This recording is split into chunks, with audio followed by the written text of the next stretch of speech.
Alhamdulillah, alhamdulillahilladzi khalaqal mauta wal hayata liyabluwana ayyuna ahsanu amala. Asyhadu an la ilaha illallah wa asyhadu anna Muhammadan abduhu wa rasuluh. Allahumma shalli ala Muhammad wa ala ali Muhammad amma ba'du. Hadirin Bapak Ibu sekalian, jamaah Masjid Al-Aqsa yang dirahmati Allah Subhanahu wa taala. Alhamdulillah, pada kesempatan kali ini kita mengawalinya dengan bersyukur kepada Allah Subhanahu wa taala. Apalagi kita sudah memasuki tahun baru Hijriah 1447 dan doa yang kita panjatkan kepada Allah di awal tahun adalah agar Allah menerima amal-amal ibadah kita yang sudah kita laksanakan dalam 1 tahun belakangan, dan harapan yang kita gantungkan kepada Allah agar Allah Subhanahu wa taala memberikan keistiqomahan, menjadikan diri kita lebih baik daripada sebelumnya, dan punya amal-amal yang lain yang mungkin belum bisa kita laksanakan. Semoga Allah bisa mudahkan dan laksanakan di tahun ini. Amin amin Allahumma amin. Hadirin Bapak Ibu sekalian yang dirahmati Allah Subhanahu wa taala, pada pagi hari ini kita mencoba untuk mendalami peristiwa hijrah dalam perspektif sirah nabawiyah, yang sebenarnya materi ini insya Allah akan kita lalui di kajian rutin harian pekanan, karena kebetulan momennya adalah hijrah, maka kita angkat tema ini agar menjadi refleksi untuk kita semua. Ternyata peristiwa hijrah itu tidak simpel. Ternyata di sana ada sesuatu yang sangat detail, sangat rinci dari Nabi Shallallahu Alaihi Wasallam. Dan kita tahu bahwa peristiwa hijrah merupakan peristiwa yang diangkat oleh Umar bin Khattab dan dipilih sebagai momentum perpindahan kalender Islam, yang dimana saat itu kaum muslimin belum punya standar. Contoh yang paling gampang terkait dengan pernyataan tadi adalah ketika kita bertanya kepada seseorang kapan Rasulullah SAW lahir, kita bisa menjawab tanggal berapa Bapak Ibu sekalian? 12 Rabiul Awal, tahun bingungan gitu ya, bingung gitu ya, tahun gajah, aneh kan gitu ya, kok tahun gajah gitu. Malah yang ngawur lagi adalah 12 Rabiul Awal 5 Masehi. Yo orang nyambung, Masehi kok Rabiul Awal. Masehi itu ya Agustus, Juni, Juli itu Masehi. Kalau Hijriyah, Dzulqa'dah, Dzulhijjah, Rabiul Awal, lah itu Hijriyah. Jadi punya bulannya, tapi nggak punya tahunnya. Kan wagu gitu Pak ya. Jadi bulan muter terus, tapi nggak tahu tahunnya berapa. Sehingga menentukan tanggal kelahiran Nabi saja, kita hanya bisa menentukan di hari sama bulannya saja. Tahunnya nggak ada, gitu. Karena dulu nggak ada memang. Maka ketika di zaman Umar bin Khattab, Umar melakukan musyawarah besar untuk menentukan kalender tahunan, yang saat itu umat muslim masih menginduknya ke Masehi. Karena semangatnya adalah semangat perbedaan, maka saat itu para sahabat dimintai pendapatnya. Ada yang mengatakan bahwa peristiwa tahunan atau yang menjadi standar, yang menjadi ukuran untuk kalender Islam adalah peristiwa lahirnya Nabi Muhammad SAW. Ada yang mengatakan tidak, kalau kayak gitu seperti orang-orang Nasrani. Kalau seperti itu kita harus menyelisihi. Maka ada yang mengusulkan ketika Nabi SAW mendapatkan wahyu yang pertama di bulan Ramadan. Bulan Ramadan berarti itu nanti bulan satunya kalau kayak gitu. Kemudian dirembuk lagi, ada yang mengusulkan peristiwa hijrah yang dijadikan sebagai patokan untuk kalender Islam. Kenapa? Karena di sini menurut ahli sejarah nuktotun ilmiyatun, ini sebagai titik awal Nabi mengubah peradaban. Nah, di peristiwa hijrah inilah nanti Rasulullah SAW bisa mengembalikan dan bisa melaksanakan syariat Islam dengan sepenuhnya, bisa menjalankan syariat Islam dengan tenang dan nyaman, dan bisa mengambil lagi kota Mekah yang saat itu Nabi 13 tahun tidak bisa berbuat apa-apa. Tapi nanti selama 8 tahun Nabi bisa mengambil kota Mekah di peristiwa Fathu Mekah. Kan jelas perbedaannya ketara sekali begitu antara Nabi di Mekah sama Nabi di Madinah. Itu yang kemudian diambil, yang kemudian dipilih, dan akhirnya menjadi standar kalender Islam. Sehingga awal bulan ya di kalender Islam adalah bulan Muharram. Dulu ya nggak ada Muharram, tanggal bulan kepiro ya nggak ada tuh.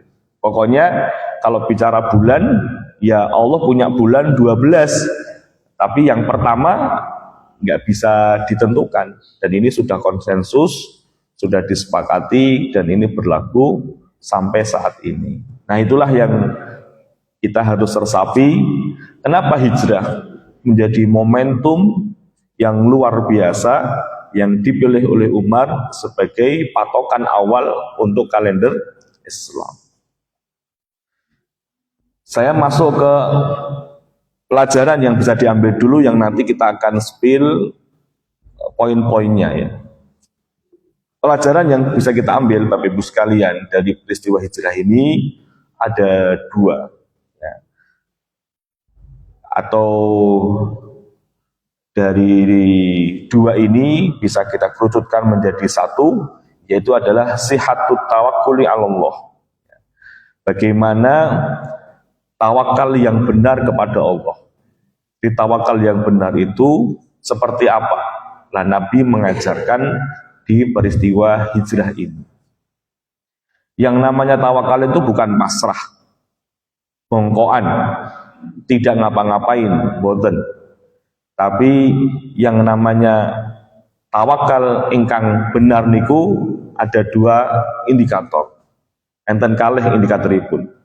Yang pertama adalah al-akhdhu bil asbab, mengambil sebab-sebab, mengambil ikhtiar-ikhtiar, mengambil pilihan-pilihan. Kemudian setelah mengambil pilihan, mengambil sebab dan melaksanakannya dengan baik, merencanakannya dengan baik, mengusahakannya dengan maksimal, maka di situ nanti harus ada unsur yang kedua, yaitu tafwidul amri ilallah, menyerahkan semua urusan kepada Allah. Ini harus dua-duanya jalan. Jangan hanya tafwid amr saja, menyerahkan kepada Allah tanpa usaha. Yang satu usaha saja tanpa menyerahkan kepada Allah, itu nggak benar. Itu tawakal yang salah. Tawakal itu mengambil usaha yang maksimal, yang optimal, sambari menyerahkan semua urusannya kepada Allah. Karena ada sebuah kaidah, anta turid wa ana urid walakinallaha yaf'alu ma yurid. Kita pinginnya seperti ini, kita usaha seperti ini, tetapi Allah punya keinginan yang lain. Nah, itulah kehendak Allah Subhanahu wa ta'ala. Tapi al-akhdhu bil asbab, mengusahakan dengan maksimal, itu menjadi bagian penting pokok dalam ajaran Islam. Sehingga Islam tidak ngajari nganggur, Islam tidak ngajari layeh-layeh, Islam tidak mengajari lehai-lehai, santai-santai, tidak ada. Makanya Nabi SAW marah sekali kepada seorang pemuda yang isinya dzikir tok di masjid. Seorang pemuda usia produktif dzikir terus di masjid. Ya, pernah suatu kali di hadis Nabi SAW ada seorang pemuda yang dzikir sampai jam 9 pagi, habis subuh sampai jam 9 pagi. Terus kemudian orang ini tanya, kenapa kamu nggak bekerja? Saya ingin dzikir, dia dapat rezeki. Ngawur kamu itu. Kamu itu dzikir dzikir seperlunya saja. Tak kasih tahu dzikir, ya, tak kasih tahu dzikir yang kalau kamu mengucapkannya itu sebanding dengan dzikir kamu sampai saat ini. Ya, jadi nggak usah lama-lama dzikir itu. Dikasih yang simple, terus kamu kerja gitu loh. Kamu bergerak, masuk dzikir untuk duit ya orang mungkin ya. So dzikir tiba-tiba teko sekolah langit itu ya. Ya, tetap ada al-akhdhu bil asbab. Tetap harus mengusahakan. Sampai kemudian Nabi mengajari orang yang berdiam diri di masjid yang begitu lama, ya, karena ingin mendapatkan rezeki, ya gitu. Ya. Tak kasih tahu, kata Nabi, dzikir yang kalau kamu mengucapkan itu sebanding dengan yang kamu dzikir sampai saat ini. Dan dzikirnya simpel saja. Ya. Artinya Nabi mengajarkan kalau dzikir pakai ini aja cukup. Setelah itu kamu bergerak gitu. Apalagi kamu pemuda, masih produktif, masih seger, ya malah jadi tukang dzikir itu gimana gitu. Kamu harus bergerak kalau usaha dagang atau apalah. Gitu ya. Nah, itulah yang diajarkan oleh Nabi kita SAW, mengambil sebab-sebab, mengambil usaha-usaha yang maksimal, dan itu yang kita bisa ambil dari peristiwa hijrah Nabi SAW ke Madinah. Bapak Ibu sekalian yang dirahmati Allah Subhanahu wa taala, poin yang pertama yaitu adalah al-akhdhu bil asbab, yaitu mengusahakan dengan sebab-sebab, mengusahakan dengan maksimal. Dan itu tercemin di peristiwa hijrah ini, sangat kelihatan sekali bagaimana Nabi itu orang ngandalkan nabinya saja. Nabi itu tidak mengandalkan bahwa Allah pasti menolong saya, enggak seperti itu. Kalau Nabi punya pikiran seperti itu, Nabi keluar dari Mekah nggak usah dikawal sama Abu Bakar. Kalau kayak gitu, wes metu wae, ya wahai orang Quraisy saya mau keluar, ya Nabi keluar begitu, insya Allah pasti selamat gitu ya. Kenapa? Karena dia seorang Nabi dan pasti akan ditolong oleh Allah. Tapi kita lihat, Nabi nggak seperti itu cara menjalankan ikhtiar sebagai manusia. Nabi tidak pasrah bongkoan begitu saja. Nabi mengusahakan dengan semaksimal mungkin yang beliau ingin lakukan dalam peristiwa hijrah ini. Jadi tidak hanya saya pasti akan selamat karena saya seorang nabi, karena saya seorang rasul. Nabi keluar dari kota Mekah dengan membawa kendaraannya sendiri, begitu pasti akan selamat. Enggak seperti itu. Ya, dan itu sebenarnya bisa kalau Nabi ingin melakukan. Pasti Allah memberikan keselamatan. Pasti Allah akan menolong hambanya yang beriman. Pasti Allah akan menolong nabinya dan rasulnya. Tapi Nabi tidak ingin mengajari umatnya hanya seperti itu. Nabi ingin mengajari umatnya bahwa semua harus diusahakan dengan maksimal. Semua harus diupayakan, semua harus didesain, semua harus direncanakan dengan baik. Itulah ikhtiar kita sebagai manusia. Makanya di dalam peristiwa hijrah ini, hal hijratun nabiyyu khutuwatun asywaiyatun wa amalun ghairu mubarmajin au kana warauhu takhtitun daqiqun musbakun. Ya. Apakah hijrah Nabi itu merupakan langkah yang asal-asalan, tindakan yang tidak terprogram, atau ternyata ada peristiwa yang detail, yang direncanakan Nabi dengan baik terlebih dahulu? Dan nanti kita bisa melihat itu, Bapak Ibu sekalian, bagaimana peristiwa hijrah ini merupakan peristiwa yang sangat kental dengan rencana Nabi yang sangat matang. Ya. Ini kata para ulama gitu ya, nuqtatut tahawul ya, perubahan dahsyat, perubahan yang dahsyat dalam peristiwa hijrah ini, sehingga Umar bin Khattab menjadikannya sebagai awal mula kalender Islam. Ya. Kalau ditanya Nabi SAW pilih Mekah atau Madinah, ya Nabi itu pinginnya di Mekah sebenarnya. Ya. Dan ini disebutkan di dalam riwayat Ahmad, Nabi itu ketika keluar dari kota Mekah bersama Abu Bakar, Nabi mengatakan seperti ini, alimtu annaki khairu ardillah wa habbu ardi ilallah walaula anna ahlaki akhrajuni minki ma kharajtu. Aku tahu bahwa engkau adalah sebaik-baik bumi Allah, yakni Mekah, dan yang paling dicintai oleh Allah. Kalaulah bukan karena penduduknya yang mengusirku, maka aku tidak akan keluar. Ya. Itu Nabi SAW ketika Nabi keluar dari kota Mekah itu. Berat Pak, meninggalkan tanah kelahiran yang di sana buminya Allah yang suci, yang mulia, itu berat. Tapi mau bagaimana? Itu harus dilakukan karena sudah ada poster ya. Poster kepala Nabi dihargai 100 onta soalnya. Ya. Mau nggak mau ini harus keluar. Ini harus keluar. Kalau nggak gitu, keselamatan Nabi dan para sahabatnya tidak bisa terselamatkan kalau seperti itu. Karena kalau kita bicara nabi-nabi yang dibunuh kan banyak sekali. Nabi Zakaria ya, dibunuh oleh orang-orang Bani Israel ya. Kemudian Nabi Yahya ya. Kan itu disebutkan dalam Al-Quran ya, innahum kanu yakfuruna bi ayatillah wa yaqtuluna an-nabiyyina bi ghairil haqq. Orang-orang Bani Israel itu mereka kufur kepada Allah dan membunuh banyak nabi. Itu orang-orang Bani Israel. Bahkan disebutkan oleh Al-Imam Ibnu Katsir, itu mereka bisa membunuh 10 nabi setiap hari. Ya. Kan nabi itu banyak. Kenapa? Karena ketika mereka mendapatkan nabi-nabinya tidak sesuai dengan selera mereka, mereka bunuh, Pak. Nanti ganti lagi, diangkat nabi lagi nggak sesuai, bunuh lagi oleh mereka. Itulah kelakuan dari Bani Israel. Ya, itulah kelakuan dari Zionis.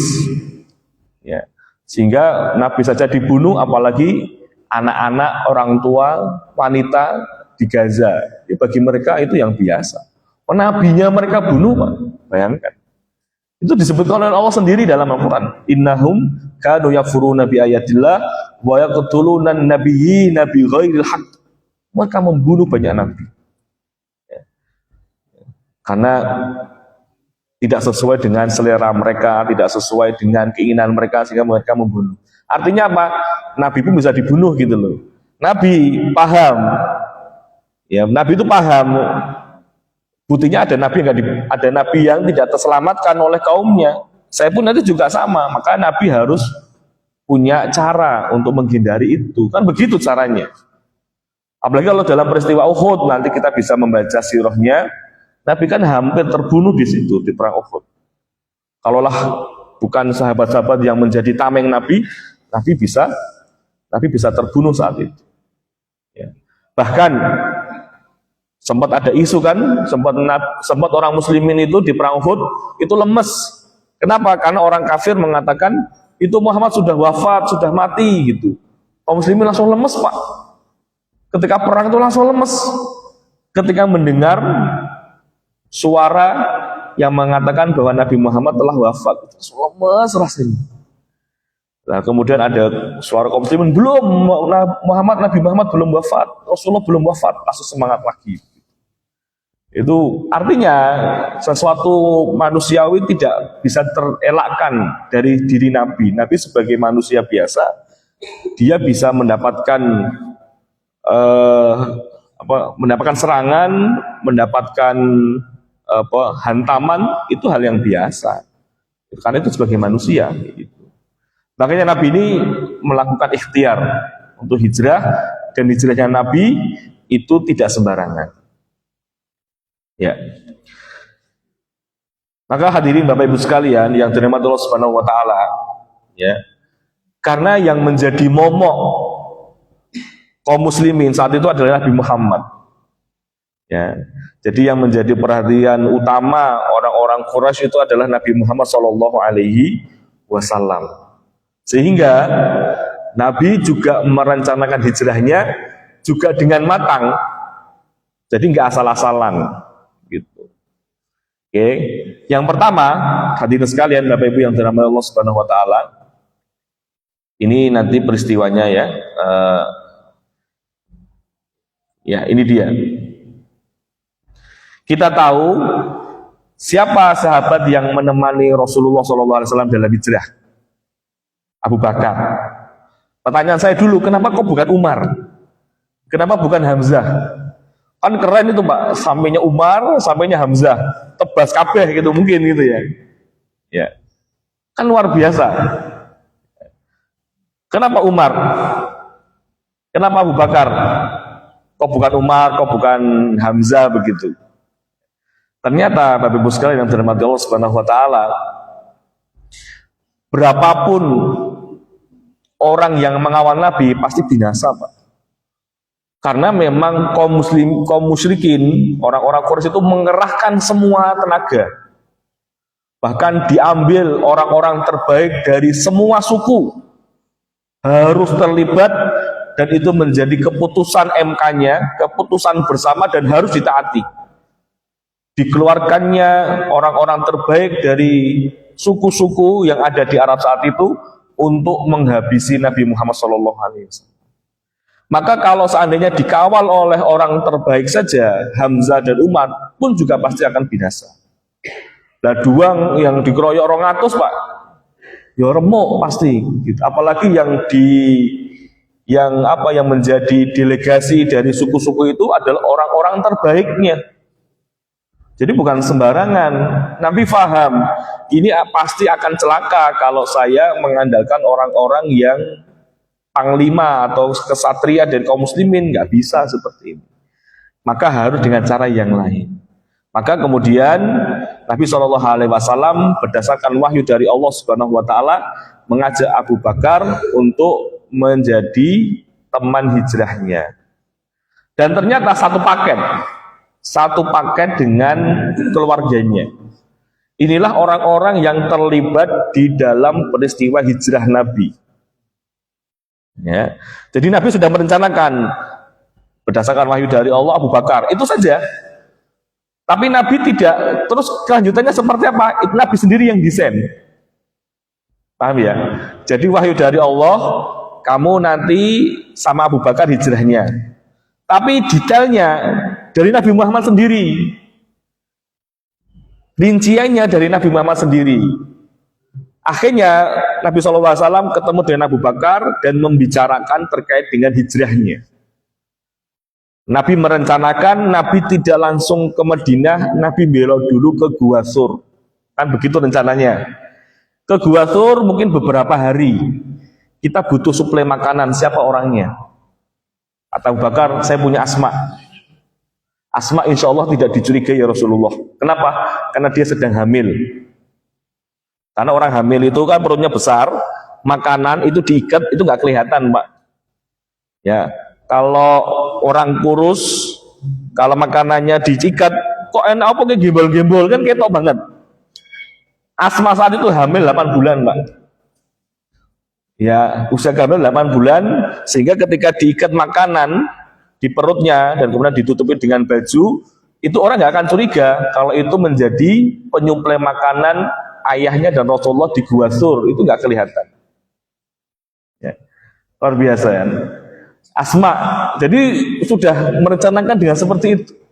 Kemudian saya butuh informan, saya butuh informasi yang bisa masuk ke orang-orang Quraisy, orang-orang Arab, berita, dan kan kita butuh berita ya, kita butuh berita, kita butuh informasi yang valid, yang akurat, yang mutakhir, yang terkini di obrolannya orang-orang Arab saat itu. Jadi saya butuh informasi apa orangnya. Tenang ya Rasulullah, ada anak saya yang satu, ya namanya Abdullah bin Abu Bakar. Ya, dia sebagai al-istihbarat, pelacak berita pengejaran intelijen. Ini kan berarti kan lagi viral ini, lagi hot nih. Maka ya Rasulullah jangan pergi dulu. Lagi panas ini, ya itu loh Pak. Jadi dia butuh informasi itu. Kalau sudah meredup, sudah mereda situasinya, maka Nabi melakukan perjalanan ke Madinah. Dan saya butuh informasi itu siapa? Maka diserahkan kepada anaknya Abu Bakar, Abdullah bin Abu Bakar. Luar biasa ya. Kemudian ketika nanti ya Asma binti Abu Bakar penyuplai berita dan makanan, berita dari Abdullah bin Abu Bakar, nyari berita intelijen pengejaran itu, berita ini disampaikan kepada Asma. Asma pergi ke Gua Sur untuk menyampaikan berita dari Abdullah bin Abu Bakar, dari saudaranya, dan memberikan makanan. Saya butuh orang satu lagi. Asma ini perempuan dan kita di padang pasir. Ada jejak yang nanti bisa terendus, bisa tercium oleh orang-orang Arab. Saya butuh orang yang bisa menghilangkan jejaknya. Siapa kira-kira? Maka disebutkan Amir bin Fuhairah. Siapa dia? Dia adalah budak yang dimerdekakan oleh Abu Bakar. Ini orang-orang terlibat semua ini Pak. Amir bin Fuhairah. Asma membawa berita, kan nggak mungkin kalau ngilangin jejak kan nggak mungkin. Nah, dia butuh orang di belakangnya untuk menghilangkan jejak itu. Nah, Amir bin Fuhairah lah yang tampil dengan membawa gembala-gembalanya. Sehingga jejaknya Asma dihapus, diganti dengan jejaknya dan jejak kambing gembalaannya. Luar biasa. Ini berarti kan detail sekali Pak, ya luar biasa ini. Ya. Jadi sudah disiapkan oleh Nabi SAW dengan rinci detail siapanya, siapa ini, gitu. Sudah disiapkan. Ya. Kemudian kalau kita bicara tentang perjalanan Nabi SAW, ternyata kan Nabi tidak langsung ke Madinah kan, Nabi kan mampir ke Gua Sur dulu. Ya. Sampai kondisinya mereda, kondisinya sudah meredup, baru Nabi nanti melakukan perjalanan hijrah ke Madinah. Kan begitu. Nabi kalau langsung ke Mekah, langsung ke Madinah, sudah dicegat itu, sudah tercium. Kan orang kan berpikirnya kan harus out of the box kayak gini nih. Nggak bisa berpikirnya sama seperti orang pada umumnya, bisa kebaca kalau seperti itu. Nah inilah fatonahnya Nabi di sini ini. Kecerdasan Nabi dalam merencanakan strategi itu luar biasa. Kalau pikirannya sama dengan orang-orang, wah bisa ketebak dan bahaya. Maka Nabi anti mainstream, ya keluar dari kebiasaan. Nabi ke Gua Sur dulu. Kemudian apalagi selain rencana out of the book-nya Nabi Bapak Ibu sekalian itu merencanakan perjalanan yang menggunakan jalur alternatif. Di sini ada gambar berwarna hijau. Nah, warna hijau ini ya, itu adalah jalur perjalanan Nabi hijrah ke Madinah. Menggunakan jalur alternatif. Jalur arteri atau jalur apalah istilahnya begitu ya. Sedangkan jalur merah ini adalah Thoriqul Qawafil Al-Matruqah. Ini jalur utamanya. Ini jalan tolnya atau jalan panturannya begitu. Ini jalur utama ini, Pak. Jadi Nabi menyelisihi semuanya, ya, ya, luar biasa. Ya, jalurnya bukan jalur biasa. Ini kalau jalur biasa ketahuan. Makanya jalur yang luar biasa, jalur yang jarang dilalui oleh banyak orang. Ya. Ini jalurnya nih, Pak. Ini Nabi di Gua Sur, Makkah Mukarramah ini, kemudian Nabi belok. Ini kan berseberangan dari jalur utama. Bayangkan. Ya. Persoalannya adalah Siapa yang tahu, siapa yang bisa jadi penunjuk jalan? Ini kan jalur nggak kayak kita pak aspal, enak jalurnya kan gitu gampang. Ini kan padang pasir kabeh, iso kesasar nanti kemana-mana gitu. Kita butuh orang yang penunjuk jalan. Siapa ya kira-kira? Maka di sini ada seorang bernama Uraikid. Uraikid ini ya namanya Abdullah bin Uraikid. Ya, menyewa Abdullah bin Uraikid sebagai guide dalam perjalanan menuju Madinah. Uraikid ini profesional. Dia masih kafir tapi profesional. Dia nggak mau tahu siapa yang dibawa. Pokoknya saya merem. Siapa yang bayar saya siap. Dah, gitu. Jadi kalau saya nanti ditanya siapa-siapa, saya nggak tahu. Pokoknya saya profesional. Nah, ini hebatnya gitu, Pak. Nyari orang yang profesional seperti ini, yang bernama Abdullah bin Uraikid, yang bisa menjadi petunjuk jalan di sini nih, Pak. Karena nggak gampang ini. Kalau melakukannya salah, ya nanti bisa bablas, nggak tahu kemana kan gitu. Jadi harus tahu jalurnya. Yang tahu ini nggak banyak. Makanya Abdullah bin Uraikid disewa untuk sebagai guide penunjuk jalan Nabi Shallallahu Alaihi Wasallam. Luar biasa, masya Allah ya. Rencananya matang, rencana ini sudah disiapkan dan natijahnya hasilnya adalah Nabi sampai ke Madinah. Ya. Maka kalau kita kaitkan dengan yang tadi kita sampaikan, Bapak Ibu sekalian yang dirahmati Allah Subhanahu Wa Taala, maka itulah Nabi. Nabi sebagai seorang Nabi kekasih Allah, kecintaan Allah, itu pun juga mengusahakan dengan maksimal. Usaha untuk melakukan sesuatu. Tidak hanya pasrah bongkoan, tidak hanya tidak hanya mengandalkan doa kiai, jangan mendoakan doa Habib, enggak seperti itu. Semua harus ada usaha. Kalau pengen pinter, ya belajar ya. Orang mau datang ning kiai, orang datang ning Habib, nggawa wedang, tolong didoakan nanti anakku pinter. Ya ora iso ya. Jika dia baca apapun, kalau anak itu bolos sekolah ya ora pinter kalau seperti itu. Kalau pengen usaha ya jangan ke dukun, ya bener-bener usaha. Dukun ya butuh duit ya. Ya, kalau memang dukunnya sugih orang mungkin jadi dukun soalnya Pak. Kok jenengan datang ke dukun minta sugih, oh dukunnya juga sepingin sugih masalahnya gitu loh. Ya kan aneh orang berpikir seperti itu kan. Ya. Oh dukunnya juga butuh duit, jenengan datang ke sana minta duit, yo dukunnya yang guyang-guyu, aku hidup pengen sugih mas sebenarnya gitu ya. Ya. Kalau seandainya aku ya iso ya aku sing sugih dhewe orang gitu ya, kayak gitu ya. Nah, natijahnya apa? Natijahnya adalah Rasulullah sampai ke Madinah ya, dan kemudian disambut oleh para sahabat yang sudah sampai di Madinah dan orang-orang yang ada di Madinah. Tola'al badru alaina min thaniyatil wada wajib syukru alaina mada'a lillahi lahida. Ini peristiwa hijrah Bapak sekalian. Itulah al-akhdhu bil asbab. Tapi Nabi paham, Nabi bukan hanya mengusahakan dengan maksimal, tapi yang perlu juga adalah tadi perkara yang kedua, tafwidul amri ilallah, menyerahkan semua urusan kepada Allah. Sudah kita rencanakan, sudah kita usahakan, sudah kita detailkan semua rancangan program kita. Jangan lupa Allah yang bisa membuat mudah itu Allah, yang membuat semuanya gampang itu Allah, dan yang paling penting yang nanti ngasih pertolongan pun juga Allah. Ya. Dan itu Nabi sudah detail Pak, tadi sudah kita jelaskan, sudah rinci, sudah detail luar biasa. Tapi persoalannya apakah semuanya berjalan mulus? Enggak Pak. Enggak mulus juga ternyata. Ada peristiwa-peristiwa yang ternyata di situ Allah memberikan pertolongannya kepada Rasulullah Shallallahu Alaihi Wasallam.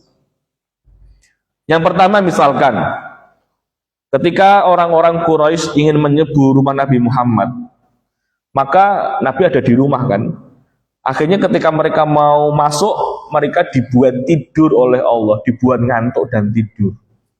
Siapa yang punya kehendak itu? Siapa punya kuasa itu? Allah. Akhirnya Nabi bisa keluar. Karena rumah Nabi sudah diintai 24 jam. Ojo nganti metu sudah diintai Nah, eksekusinya sudah ditentukan, ketika mau menyerbu, ngantuk, tidur. Nah, ketika mereka tidur, Nabi bisa keluar menuju ke gua Sur. Siapa yang membuat orang ini tidur? Allah. Setelah rencana baik, jangan lupakan Allah gitu loh. Ya, kita itu kadang-kadang sombong dengan akal kita sombong dengan otak kita dan pikiran dan kecerdasan kita. Kita melupakan Allah di situ. Nabi sudah merencanakan sebagai ikhtiar manusia, tapi Nabi faham bahwa semua ini bisa sukses itu bukan karena kepintaranku, tapi Allah Subhanahu wa Ta'ala. Kemudian yang kedua, ketika Nabi ke Gua Sur, apa yang Allah tolong? Pertolongan Allah seperti apa kepada Nabi dan Abu Bakar ini? Kan peristiwa itu kan akhirnya kan ketika mereka bangun masuk ke rumah, ternyata adanya Ali bin Abi Thalib. Wah, ini sudah pergi nih ya. Ayo cari ya. Karena baru semalam mungkin belum jauh, semuanya menyebar. Ada yang ke arah utara, selatan semuanya menyebar, ada yang melacaknya sampai ke Gua Sur, Bapak Ibu sekalian. Kalau seandainya mereka nih orang-orang Quraisy itu rodok nunduk sidik begini, ketok kakinya Abu Bakar itu. Tapi begitulah kuasa Allah. Allah ingin menolong hambanya. Allah jadikan di mulut gua itu ada sarang laba-laba dan sarang burung di sana. Ya. Sehingga orang normal pakai logika, ini sarang laba-laba kok masih utuh, masih kuat kayak gini, berarti tidak ada orang di situ. Kan dari jauh, oh berarti ada sarang laba, ada burung, oh berarti aman. Ya. Makanya kan dinamakan al-ankabut gitu ya.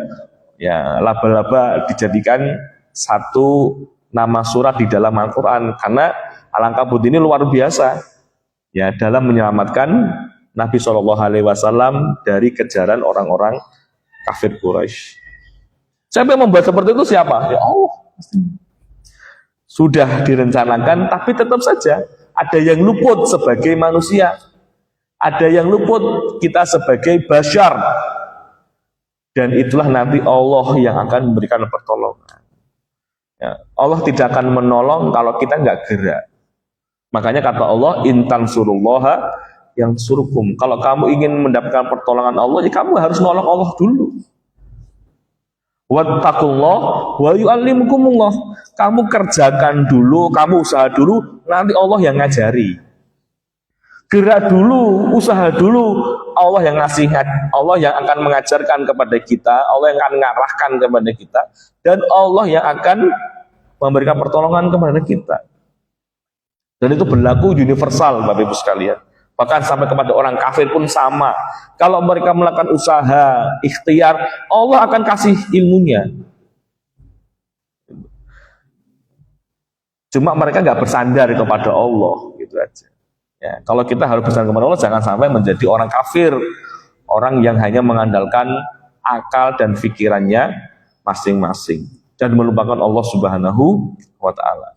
Kemudian yang ketiga, ini potongan-potongan bagaimana Allah menolong Rasulullah SAW dalam peristiwa hijrah. Karena Rasul sudah at-tawfid ilallah, ya, menyerahkan urusannya kepada Allah Subhanahu wa Ta'ala. Kemudian yang ketiga, peristiwa apa? Peristiwa Suraqah bin Malik.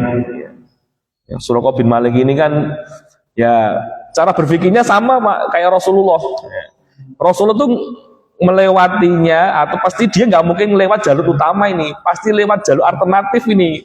Bener Pak, Suraqah nunggu di jalur alternatif, ditunggu sama Suraqah. Belum kayak Muhammad kayak ketok. Yo bayangkan Pak. Jadi Suraqah yo berpikirnya cukup cerdas gitu loh. Kayak Muhammad ini pasti melewati jalur alternatif bukan utama. Saya yakin 1000%. Saya tak nunggu Muhammad di jalur alternatif saja. Ya, lumayan 100 onta gitu ya kepalanya Rasulullah SAW saat itu dihargai oleh orang-orang Quraisy. Ya.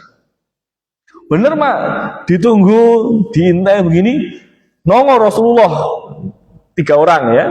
Rasulullah, Abu Bakar dan Abdullah bin Uraikid sebagai guide-nya Rasulullah SAW. Dan Surakoh memacu kudanya, Pak. Buak begitu. Ketika ingin mendekati Rasulullah beberapa meter, kudanya tersungkur. Bros. Gitu.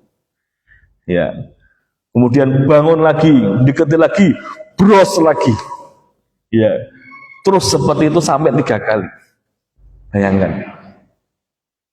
Siapa yang membuat kudanya tersungkur? Siapa yang membuat kudanya terjatuh sampai tidak bisa mendekati Rasulullah SAW? Allah pasti. Itulah manusia sudah mengusahakan, dan itu adalah kewajiban kita, tapi jangan sampai melupakan Allah Subhanahu wa Ta'ala. Inilah yang bisa kita ambil dari peristiwa hijrah Nabi SAW, di mana sebagai manusia biasa, dia seorang Nabi kekasih Allah pun juga demikian, tidak hanya pasrah bongkohan saja, tapi Rasulullah SAW mengusahakan dengan maksimal, mengusahakan dengan optimal.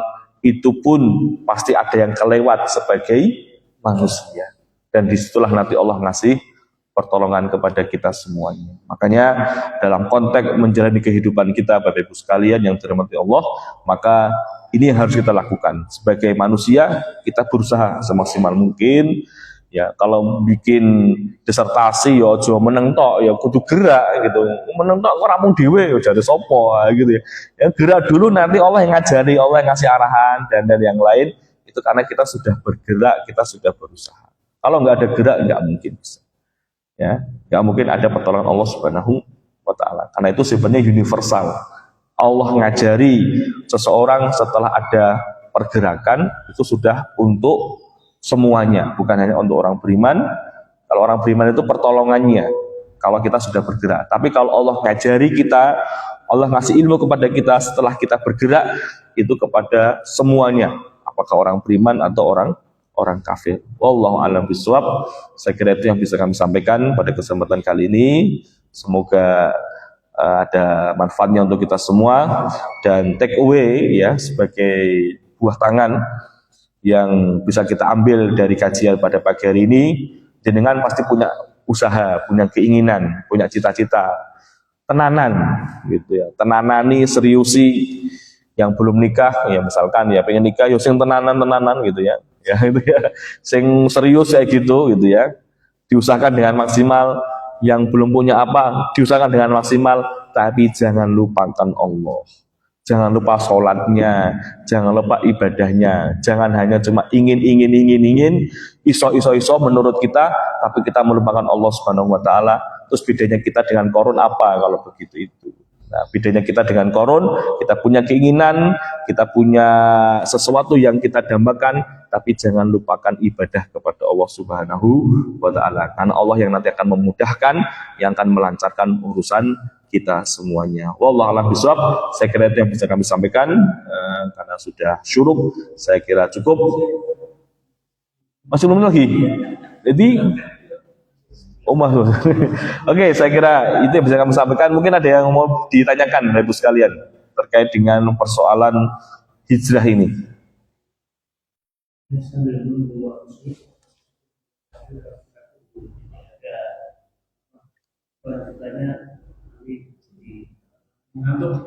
Nggih.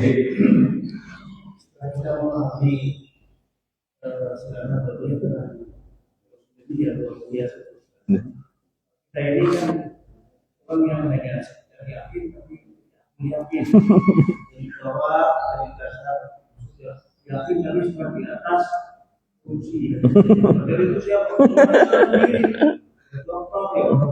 Iya. Yang di area kecil seperti orang tidak punya tangan saja, usaha luar biasa, jadi menjadi kaya. Kita sementara hanya jatah sedikit saja, mau jauh ya, itu mau bisa. Karena kalau kita sudah jujur, beriman, dan bisa dipercaya, selalu membuka jalan untuk masa depannya. Dan miskin, tapi jujur, suaranya terkait, ibadahnya terkait, saya nikmat, tapi jarang yang seperti itu, makanya di Indonesia itu di mana-mana kok. Saya lihat di sepeda itu orang kok berat usahanya kurang, Ya, iya, Ini bagaimana cerminan Islam di Indonesia yang mayoritas iya. muslim. Oke. Oke, baik Bapak Ibu sekalian dan Allah Subhanahu wa taala, kalau kita bicara terkait dengan yang yang terjadi, yang bisa kita baca ya, yang bisa kita lihat fenomena yang ada di Indonesia, di masyarakat kita ini, kenapa ya kok jadi pejabat kok kemudian jarang sekali gitu ya, dalam tanda kutip orangnya amanah gitu ya, justru malah ngakali dan sebagainya begitu. Saya punya prinsip begini Bapak Ibu sekalian, sesuatu yang halal itu akan menghasilkan yang halal. Ya, sesuatu yang baik akan menghasilkan yang baik. Itu sudah jadi kaidah umum ya. Misalkan kalau dalam konteks ayat Al-Qur'an, ya ayyuhalladzina amanu kulu min thayyibati ma razaqnakum, atau dalam ayat yang lain ya ayyuhar rasulu kulu minat thayyibati wa'malu sholihah. Ini dalam konteks makanan ya. Rasul, kalau kamu wahai para rasul, makanlah yang baik dan beramal soleh. Ini para ulama membuat kaidah Pak, sesuatu yang baik, makan yang baik akan menghasilkan amal soleh. Sehingga kaidah umumnya adalah sesuatu yang kita terima baik, yang kita lakukan baik, maka akan hasilnya baik begitu. Nah persoalannya adalah kenapa kemudian masyarakat ya, yang kita lihat ketika sudah menduduki jabatan-jabatan tertentu dan kemudian tidak amanah, tidak korupsi dan sebagainya, karena bisa jadi dari awalnya sudah tidak thayyibat dulu. Tidak thayyibatnya apa? Ya banyak, ya banyak indikatornya, ya dari sogok menyogok, dari tipu menipu, dari horor, dari macam-macam lah. Karena dianya nggak baik, maka jangankan baik amal solehnya nggak mungkin, karena yang dilakukan sudah buruk dulu. Karena itu kan nggak mungkin Bapak Ibu sekalian, yang dimasuki adalah air hitam, keluarnya air putih kan nggak mungkin. Yang namanya air hitam itu ya keluarnya air yang hitam. Namanya air budak juga keluarnya air budak seperti itu.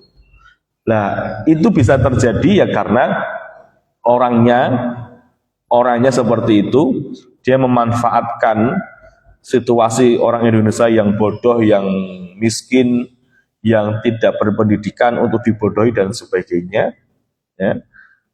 Sehingga dia bisa mengambil keuntungan di situ itu. Dari awal sudah nggak baik dulu ini. Maka kalau sudah nggak baik di awal, pasti nanti sudah jadi juga nggak baik juga. Karena dari awal sudah nggak baik. Ya, sebagaimana ayat tadi, itu sebagai menjadi kaidah umum.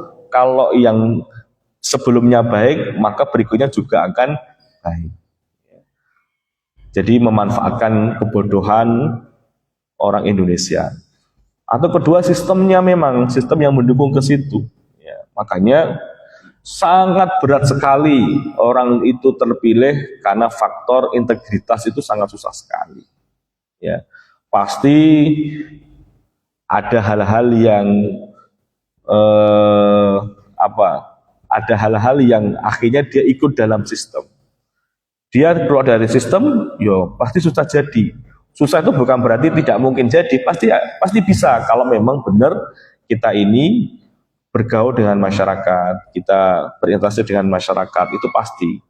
Karena kalau awalnya baik, pasti akan baik juga. Karena kalau awalnya jujur, awalnya itu baik, pasti akan baik. Gitu. Nah, tapi kalau awalnya sudah buruk, saya yakin 1000% pasti buruk. Itu terjadi di kita, Pak. Ketika pemilihan dari tingkat atas sampai tingkat bawah, ya sampai kemudian mengangkangi hukum, mulai ini pasti hasilnya jelek juga, hasilnya jelek. Gitu. Itu sudah otomatis.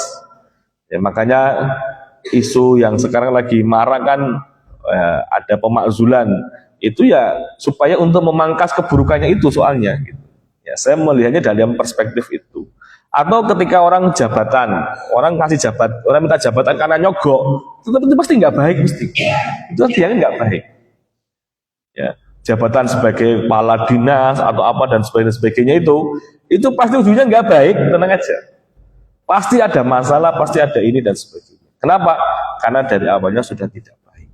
Tidak baik itu karena diawali dari orangnya sendiri memang rakus, orang tamak, atau kedua ya karena tadi sistem yang belum kondusif. Ya. Kalau saya lebih kepada personal, ya. Kalau saya menjadi kalau sistem memang bobrok ya mas Bas seperti ini, nah kita yang harus menjaga integritas, kita yang harus menjaga komitmen dan Islam ini harus kita bawa terus menerus. Ya. Itu yang terjadi. Ya. Jadi itu sudah jadi hukum di mana-mana ya. Kalau yang awalnya itu diangkanya buruk maka akan buruk. Jadi itu terjadi kan?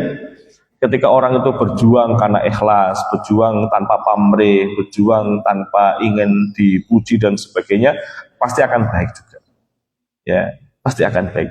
Tapi kalau sudah ada niat-niat yang tadi, niat-niat yang kurang baik, pasti endingnya tidak baik. Ya.